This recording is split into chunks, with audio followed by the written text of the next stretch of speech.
कृषि दर्शन। खेत खलिहानों की जहाँ होती बात, उपज और समझ बढ़ाने के करते सब बात। समाचार मिले, उपचार मिले, कृषि से विज्ञान जुड़े तो तकनीकों का ज्ञान मिले। खेतों की तस्वीरों में हरियाली का रंग भरे, किसानों की तकदीरों में खुशहाली का संग रहे। कृषि दर्शन, कृषि दर्शन, कृषि दर्शन, कृषि दर्शन, कृषि दर्शन, कृषि दर्शन, कृषि दर्शन, कृषि दर्शन। खेत खलिहान और सफल किसान कृषि दर्शन कार्यक्रम में आप सभी किसान भाई बहनों का तहे दिल से स्वागत है। रूपा भोजी का जोहार, नमस्कार। तो देर न करते हुए चलिए आपको लिए चलते हैं कृषि समाचार की ओर, जहां मिलेगी आपको कृषि से संबंधित ढेरों जानकारियां। नमस्कार, कृषि समाचार में आपका स्वागत है। मैं हूं दिव्यांशु। आइए देखते हैं आज कृषि समाचार में क्या है खास। राज्य में इस वित्तीय वर्ष में 78,000 एकड़ भूमि में सिंचाई सुविधा उपलब्ध कराने का लक्ष्य। राज्य के कच्चा मकान या आवास विहीन मछली पालकों के लिए वेद व्यास आवास योजना। और झारखंड में सरसों के बेहतर उत्पादन के लिए लगाएं उन्नत प्रभेद शिवानी। अब समाचार विस्तार से। झारखंड सरकार के जल संसाधन विभाग ने इस वित्तीय वर्ष में 78,000 एकड़ भूमि में सिंचाई सुविधा उपलब्ध कराने का लक्ष्य रखा है। इसके लिए स्वर्णरेखा बहुउद्देशीय परियोजना सहित 15 सिंचाई योजनाओं का भी जीर्णोद्धार करने का निर्णय लिया है। मार्च 2018 तक स्वर्णरेखा परियोजना का काम पूरा करने का लक्ष्य रखा गया है। झारखंड में वर्ष 2016-17 के लिए वेद व्यास आवास योजना चलाई जा रही है। इस योजना के तहत प्रति आवास 1,25,000 रुपये का अनुदान दिया जाएगा। जो मछली पालक इसके पहले किसी सरकारी आवास योजना से लाभ प्राप्त नहीं किए हों, वे इस योजना से लाभ लेने के लिए अपने जिला के जिला मत्स्य कार्यालय में अपना आवेदन पत्र जमा कर सकते हैं। जो पशुपालक भाई दुधारू गो पालन कर रहे हैं, वे बेहतर दूध उत्पादन के लिए गायों को पौष्टिक और संतुलित आहार दें। पूरे दिन भर के आहार में 18 से 20% प्रोटीन की मात्रा जरूर दें। साथ ही दाना में कार्बोहाइड्रेट, प्रोटीन, वसा, विटामिन और मिनरल मिक्सचर भी दें। गायों में दूध के उत्पादन को बनाए रखने के लिए हमें आहार व्यवस्था पर मुख्य रूप से ध्यान देने चाहिए। आहार में ये ध्यान रखना चाहिए कि प्रोटीन की मात्रा कम से कम 18 से 20% की बनी रहे। इसके बाद जो हम दाना मिश्रण बनाएंगे वो संतुलित मात्रा पे हो। निश्चित तौर पे उसमें कार्बोहाइड्रेट, प्रोटीन, वसा, मिनरल मिक्सचर और विटामिन की एक उचित अनुपात होना चाहिए। इससे हम अधिक से अधिक दूध ले सकते हैं। और इसकी आहार की जो मात्रा है उसको भी एक निर्धारित करने के लिए जो थंब रूल होते हैं, जो विशेष तरह के व्यवस्था बनाई जाती है, उस पर ध्यान रखना चाहिए। अगर गाय हमारी बड़ी कीमत 300 से 400 केजी के आसपास की अगर शरीर वजन की लगती है तो उसको हम निर्वाह आहार के रूप में 1.5 से 2 केजी का निर्वाह आहार का दाना मिश्रण देते हैं। उसके अलावा उत्पादन के लिए हमें प्रत्येक 2.5 से 3 केजी दूध पर 1 केजी दाना मिश्रण देना। रबी तिलहनी फसल सरसों की खेती के लिए अविलंब बुआई का काम शुरू कर दें। झारखंड में सरसों से अधिकाधिक उपज लेने के लिए उन्नत प्रभेद शिवानी, भारत सरसों 1, भारत सरसों 2 या राजेंद्र सुफलाम का चयन कर सकते हैं। किसान भाई सरसों की बुआई में 5 किलोग्राम बीज प्रति हेक्टेयर की दर से लगाएं। इसमें कतारों के बीच 30 सेंटीमीटर और पौधों के बीच 10 सेंटीमीटर की दूरी रखें। झारखंड के मौसम और मिट्टी के अनुकूल सरसों के कई ऐसे उन्नत प्रभेद हैं जो अच्छी उपज देने में सक्षम हैं।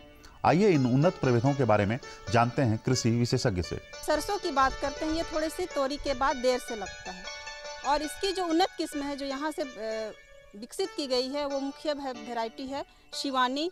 फिर अभी जो हम लोग भरतपुर जहाँ सरसों की अच्छी पैदावार होती है वहाँ की भी एक वैरायटी है जो भारत सरसों 1 और 2 जो है वो यहाँ भी सुगमता पूर्वक उगाई जा रही है। और एक जो अच्छी किस्म है राजेंद्र सुफलाम, ये पूसा की भी वैरायटी है लेकिन यहाँ पर अच्छी उपज दे रही है। किसान भाई मिट्टी को भुरभुरा करने और खेत को समतल करने के लिए कृषि उपकरण रोटावेटर की मदद ले सकते हैं। इससे ट्रैक्टर चालित हल की तुलना में 60% मजदूरी की बचत तथा 40 से 50% संचालन खर्च में बचत तथा उपज में 2 से 3% की वृद्धि होती है। आइए आज जानते हैं प्याज फसल में रासायनिक दवा के बिना कीट नियंत्रण कैसे करें। किसान भाई, आप यदि प्याज की खेती करने जा रहे हैं तो अपनी फसल को कीटों के प्रकोप से मुक्त रखने के लिए ट्राइकोडर्मा का व्यवहार करें। इसके लिए गोबर खाद में 5 किलोग्राम ट्राइकोडर्मा मिलाकर प्रति हेक्टेयर की दर से खेत में डालें। इस मिश्रण को नर्सरी और खेत दोनों जगह दिया जा सकता है। और अब एक नजर राज्य के 5 प्रमुख शहरों के मौसम के मिजाज पर। आज राज्य के 5 प्रमुख नगरों के अधिकतम और न्यूनतम तापमान कुछ इस प्रकार दर्ज किए गए। रांची का अधिकतम तापमान 28 डिग्री सेल्सियस और न्यूनतम 17 डिग्री सेल्सियस। जमशेदपुर का अधिकतम तापमान 32 डिग्री सेल्सियस और न्यूनतम 21 डिग्री सेल्सियस। मेदिनीनगर का अधिकतम तापमान 31 डिग्री सेल्सियस और न्यूनतम 18 डिग्री सेल्सियस। देवघर का अधिकतम तापमान 30 डिग्री सेल्सियस और न्यूनतम 21 डिग्री सेल्सियस। धनबाद का अधिकतम तापमान 31 डिग्री सेल्सियस और न्यूनतम 20 डिग्री सेल्सियस रहा।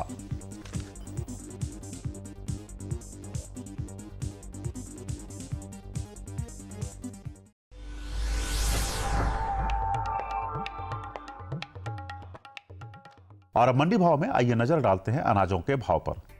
आज कृषि उत्पाद बाजार समिति मेदिनीनगर में विभिन्न खाद्यान्नों के थोक भाव कुछ इस प्रकार दर्ज किए गए।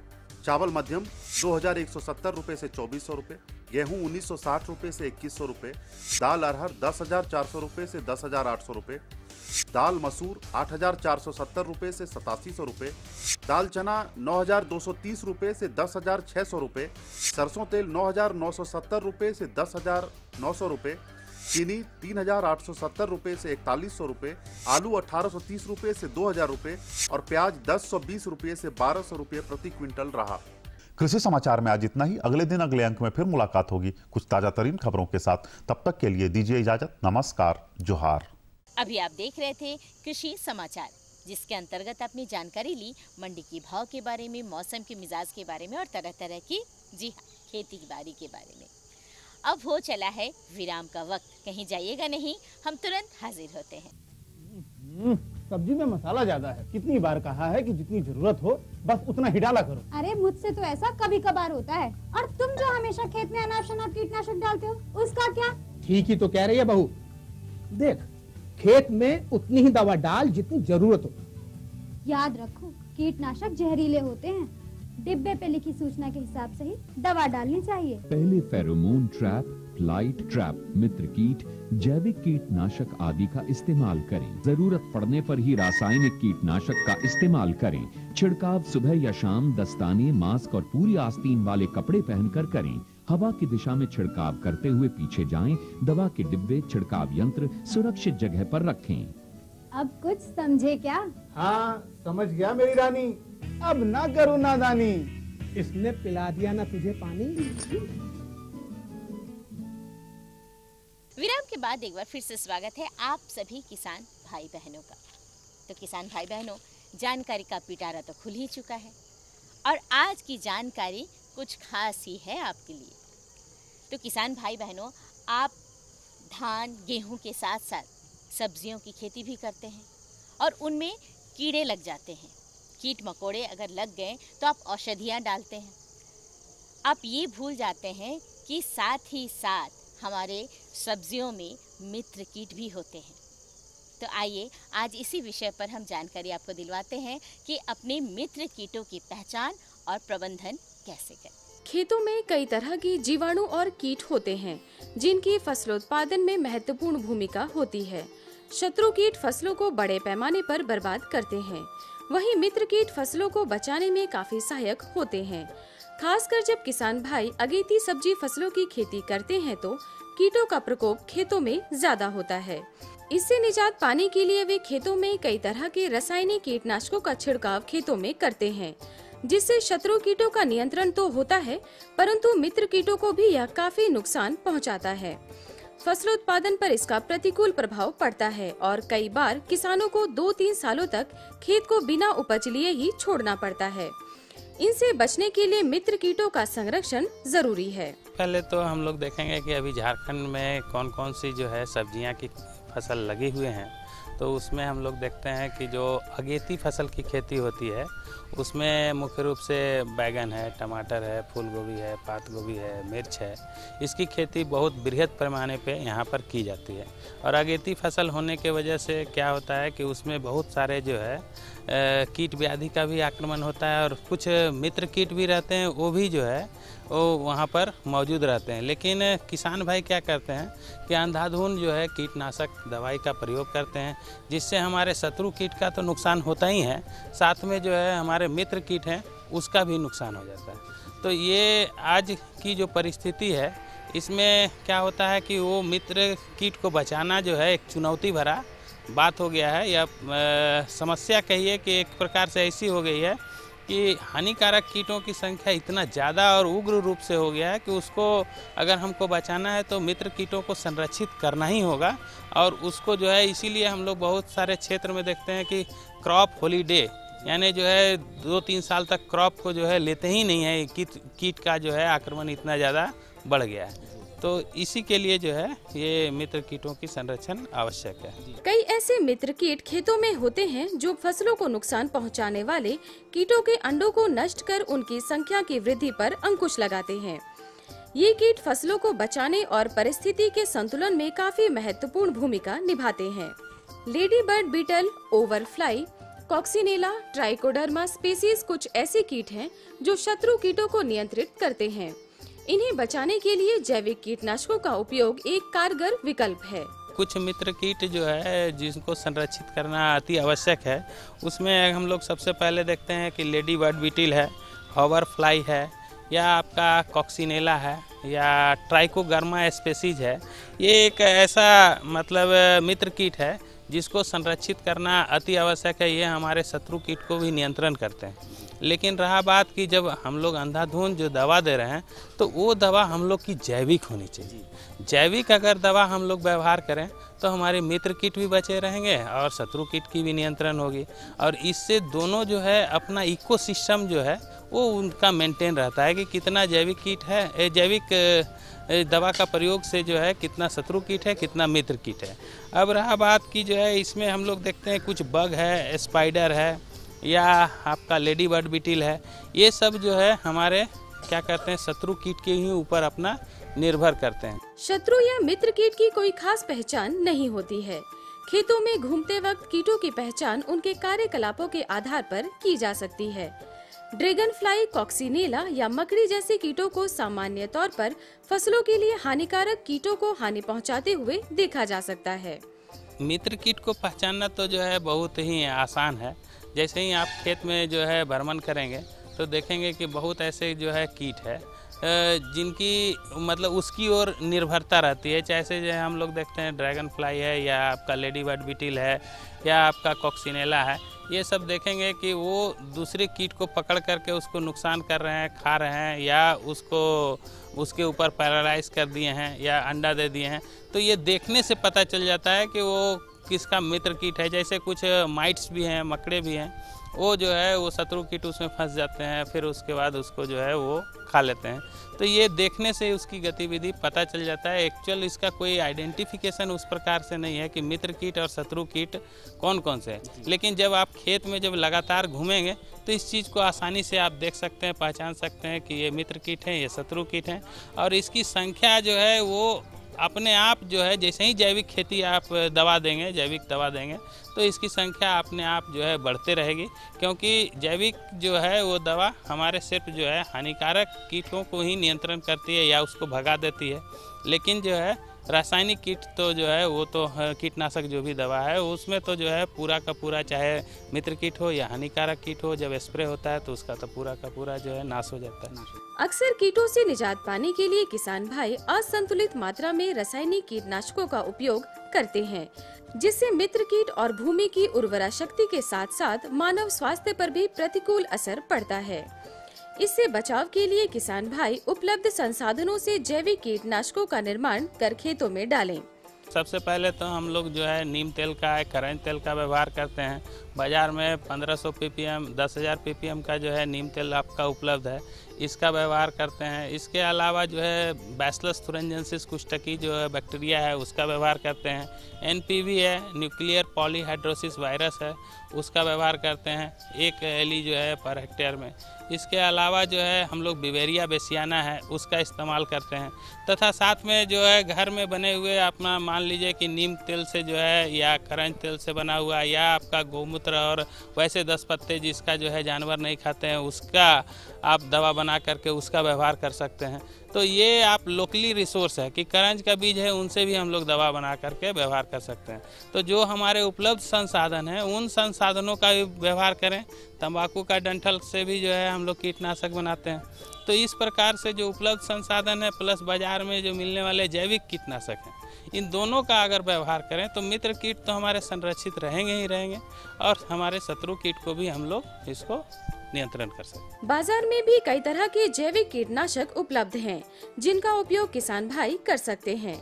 जैविक कीटनाशकों के उपयोग से मित्र कीटों की संख्या और भूमि की उर्वरा शक्ति दोनों ही बढ़ेगी। अतः रासायनिक कीटनाशकों को छोड़ें और जैविक कीटनाशक अपनाकर टिकाऊ खेती की ओर बढ़ें। तो कैसी लगी जानकारी? अच्छी थी ना? बहुत महत्वपूर्ण जानकारी थी, है ना? ले लेते हैं यहाँ पर भी एक छोटा सा नन्हा सा विराम। कहीं जाइएगा नहीं, दिखाते हैं आपको संदेश।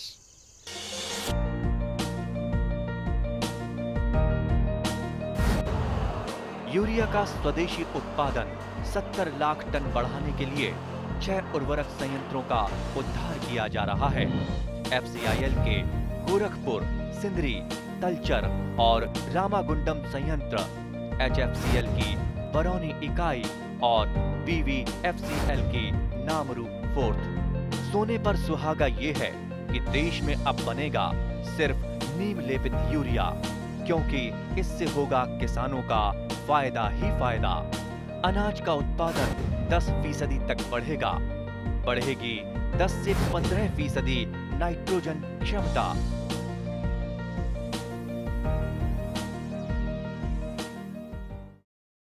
विराम के बाद एक बार फिर से स्वागत है आप सभी किसान भाई बहनों का। जी हाँ, दूसरी जानकारी भी बहुत ही महत्वपूर्ण है। खेती बाड़ी के साथ साथ आप पशुपालन भी करते हैं और पशुपालन में मुर्गियों का पालन तो आप करते ही होंगे। तो चलिए जानकारी लेते हैं मुर्गियों में होने वाले रोग व निदान के बारे में। स्वरोजगार, आर्थिक स्वावलंबन, पोषक तत्वों की उपलब्धता और कम पूंजी में बेहतर मुनाफा के लिए मुर्गी पालन का व्यवसाय काफी लाभदायक है। लेकिन अगर इनमें रोग व्याधि का संक्रमण एक बार हो जाए तो मुर्गी पालकों को काफी नुकसान उठाना पड़ता है।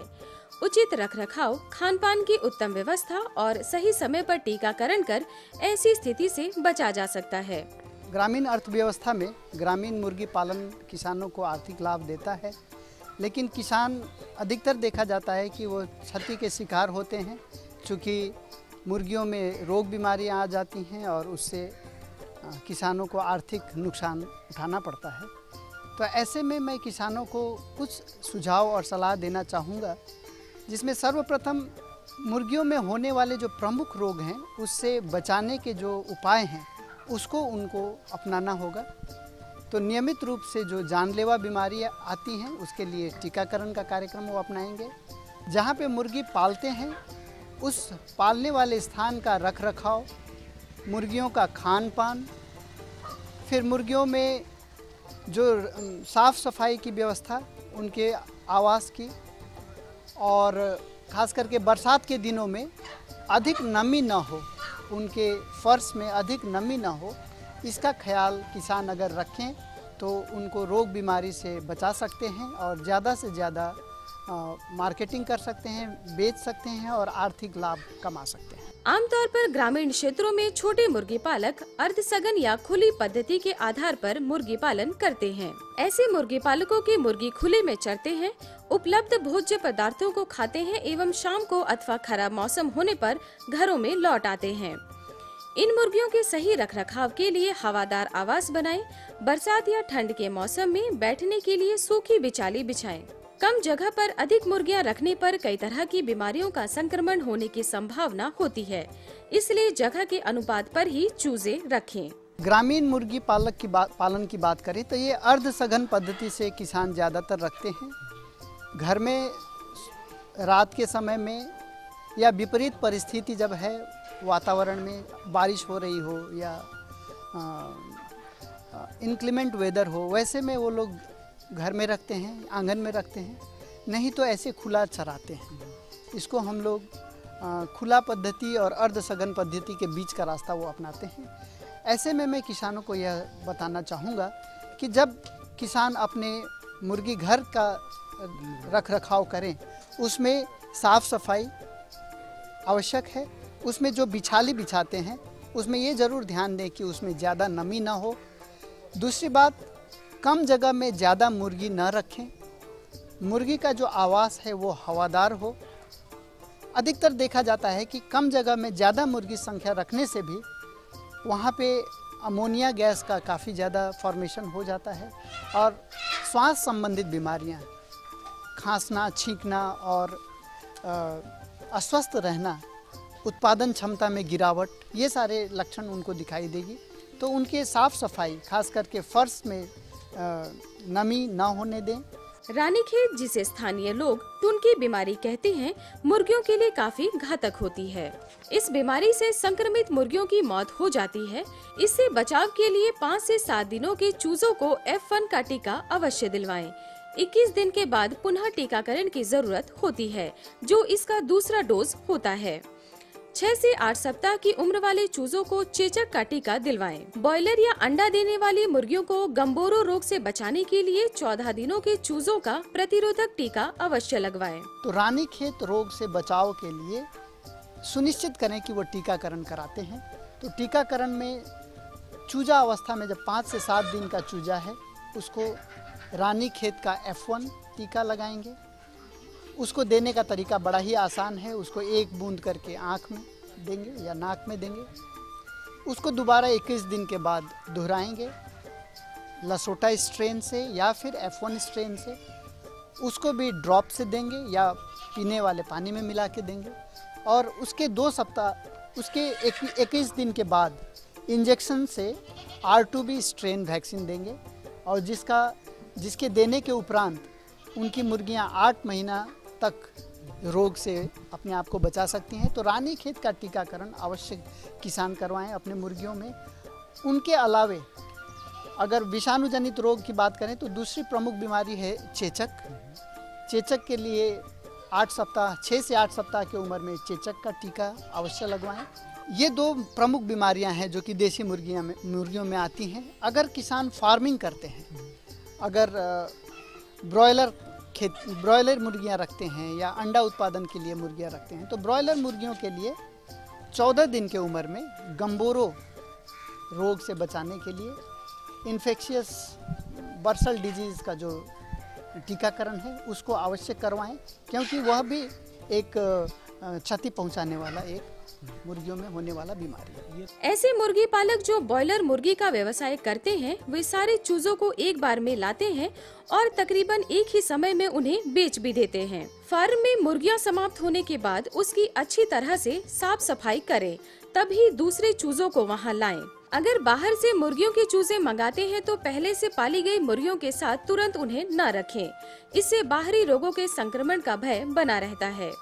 जहां तक संभव हो सके अलग अलग उम्र की मुर्गियों को एक साथ न रखें। नए मुर्गियों को या नए कोई भी जानवर को लाएं तो उसको 15 दिन के लिए तो क्वारंटाइन रखें, अलग घर में रखें, ताकि किसी तरह का रोग बीमारी बाहर से दूसरे जगह से उनके जो पहले के झुंड हैं उसमें न फैले, इसका ध्यान देना है। तो क्वारंटाइन रखें, अलग रखें 15 से 20 दिन तक। जब उनको देख लें कि वो स्वस्थ हैं पूर्ण रूप से, तब आप मिलाएं। मैं एक सलाह ये भी दूंगा कि हो सके तो अलग अलग उम्र के, अलग अलग अवस्था के मुर्गियों को अलग अलग पालें। ये भी एक आवश्यक बातें हैं। अगर ब्रॉयलर करते हैं उसमें तो all in all out system है। एक बार जब मुर्गी आप लाते हैं चूजा अवस्था में तो उसको मार्केटिंग करने के बाद 1 से 2 सप्ताह का आप गैप देंगे, उसमें पूर्ण रूप से अपने फार्म की सफाई करेंगे, तब जाके दूसरा स्टॉक, दूसरा बैच आप अपने फार्म में लाएंगे। अब ठंड का मौसम आने वाला है। इस मौसम में चूजों के लिए कृत्रिम तापमान या ब्रूडिंग की सही व्यवस्था करें। सूखी और मोटी बिचाली फर्श पर बिछाएं। अगर सर्द हवाएं चले तो रोशनदान या खिड़कियों को चादर या अन्य हवा रोकने वाले वस्तुओं से ढक दें।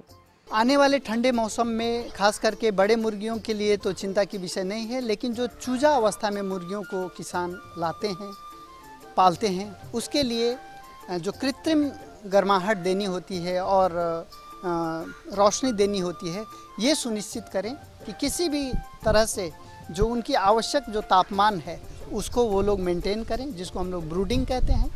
वह शुरुआती 3 सप्ताह का जो समय होता है उसमें उनको कृत्रिम ताप दें, सुनिश्चित कराएं ताकि जो आवश्यक है उस हिसाब से ताप दें।